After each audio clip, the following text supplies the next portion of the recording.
Mario Draghi has just released his EU competitiveness report, and as part of it has recommended an increase in $800 billion in spending. I've been a very vocal critic of the EU over the last while, suggesting that the EU seems determined to make itself the least business-friendly area of the world, and is fighting super hard to make that happen, and am pretty bearish on the direction of the EU.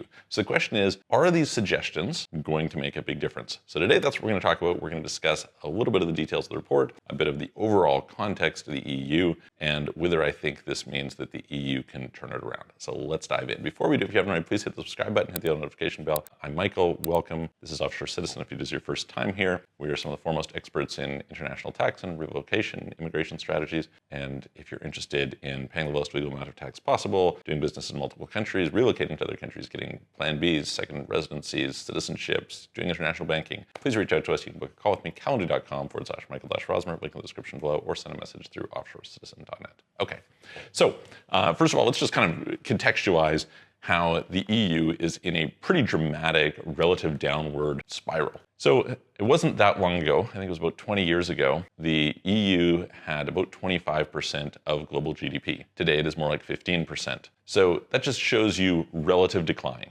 right? This can of course be going up on an absolute basis, but still declining on a relative basis. And that should be pretty concerning to the EU. If you look at countries like Germany, which was kind of a leader within the EU, they seem to currently be in the process of attempted deindustrialization, which seems really nuts. You can look at all sorts of dysfunctions in terms of the ability to get things done around pretty much all of Southern Europe and so on and so forth. So are there maybe some areas that are doing better than others? For sure. Definitely the beneficiaries overall have been various parts of Eastern Europe. For example, Poland has done relatively well compared to some of the other areas. Romania has grown a lot over the last 20 or so years, etc. But as a whole, on a relative basis, it has not worked out particularly well for them. And I would argue that it is continuing to get worse. If you just look at what they're doing in terms of putting up barriers to getting things done, for example, if you pay attention to something like the introduction of the MiCA legislation, which is supposed to be their rules for cryptocurrency, they make it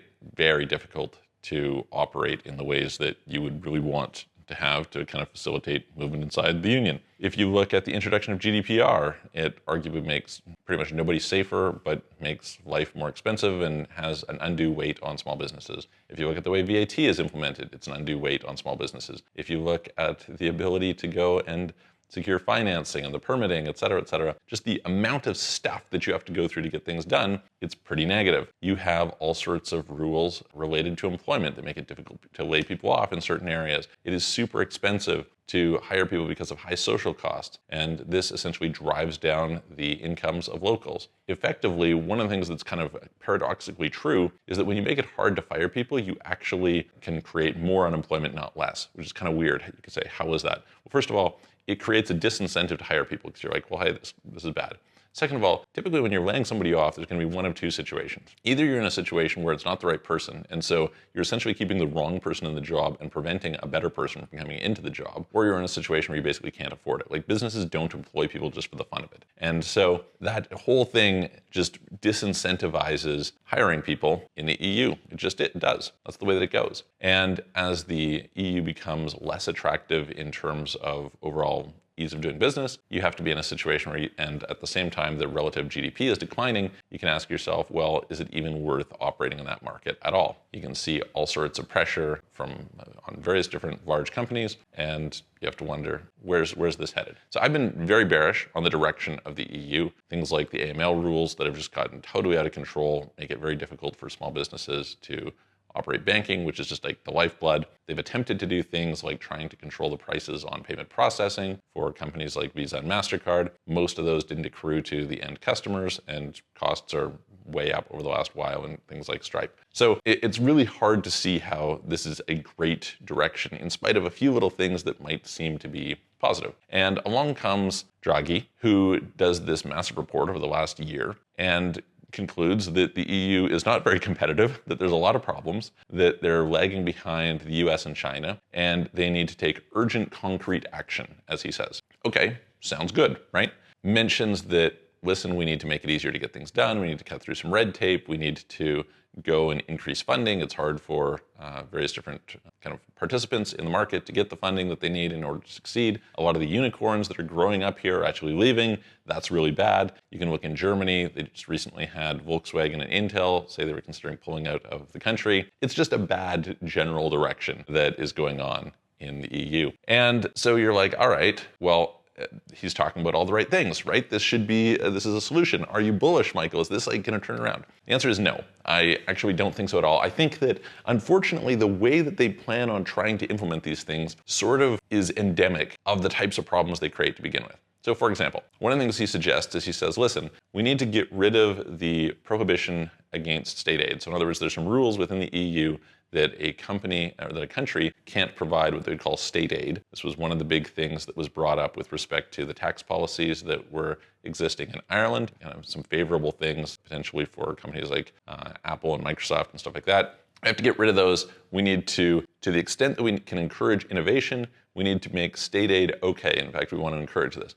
What's the problem with this? The problem is, who's going to get state aid? Is it going to be small businesses? No, of course not. It's going to be big enterprises, the people who know how to play the political and bureaucratic games. So what you're essentially saying is, listen, we're going to enrich a relatively small set of people who are owners of large, bloated, bureaucratic organizations, and we're going to give them favoritism through government programs and capital, as opposed to forcing them to be competitive and removing their barriers to competition, which is the real thing that you should be doing, right? You should be saying, hey, listen, there is ridiculous permitting required. We should get rid of that. So things like, say, GDPR regulations, let's pull back a lot of the stuff on employment, a lot of stuff on socials, a lot of the things related to, say, energy policies. Like, for example, this is ridiculous. There are thousands of charging stations in Spain for electric vehicles that they can't get operational because they can't get the permitting for them.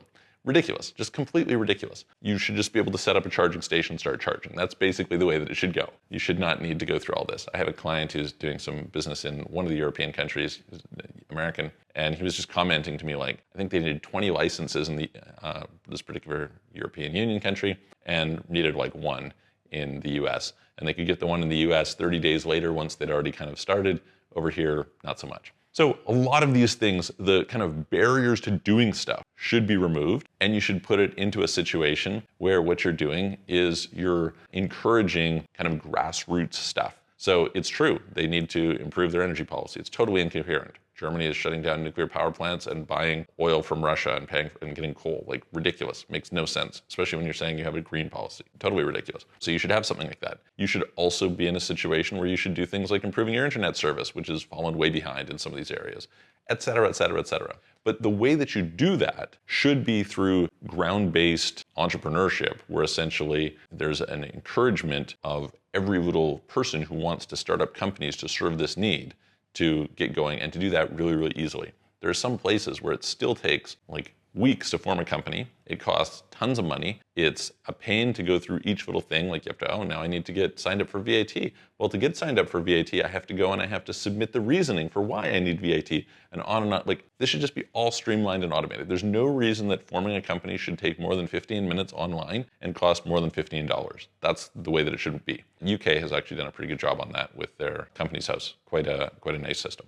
But these things are just like, that's not what the little things that they should be doing that kind of string the economy down are not the things they're getting rid of and optimizing. Instead, they're saying, okay, well, we're going to put $800 billion into this. Well, where's that $800 billion going to go? It's probably going to go to big companies, and you're still going to have to deal with all sorts of permitting things, and you're going to probably build another layer of regulatory bureaucracy to kind of manage that $800 billion if they put it out. And what's going to happen? Like, they're saying, oh, hey, well, what should we do? We need to centralize a bunch of these things. No, you need to decentralize a bunch of these things. What's happening is the tendency towards this centralization is creating a central planning problem. And who are you guys to make the right decisions? You've made all the wrong decisions for the last 20 years. What are we talking about here? So I'm not bullish on what will happen there. I think probably they won't implement the full thing. They will probably not implement it well. A bunch of the things that they will do will basically create regulatory capture and create rent seeking, and encourage various different forms of people being able to profit off of lobbying and so on and so forth.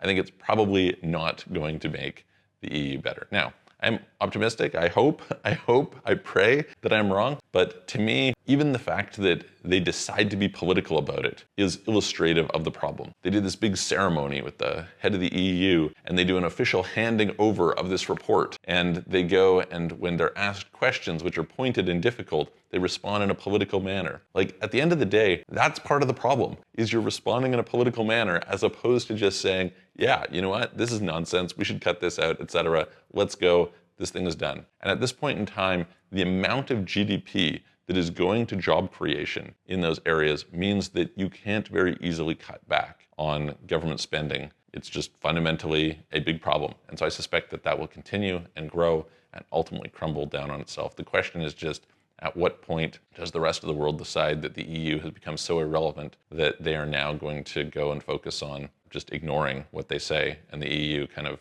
gets a grip and goes around accordingly? So we shall see. Let me know what you guys think. Put it in the comments below, and I will look forward to seeing you on the next video.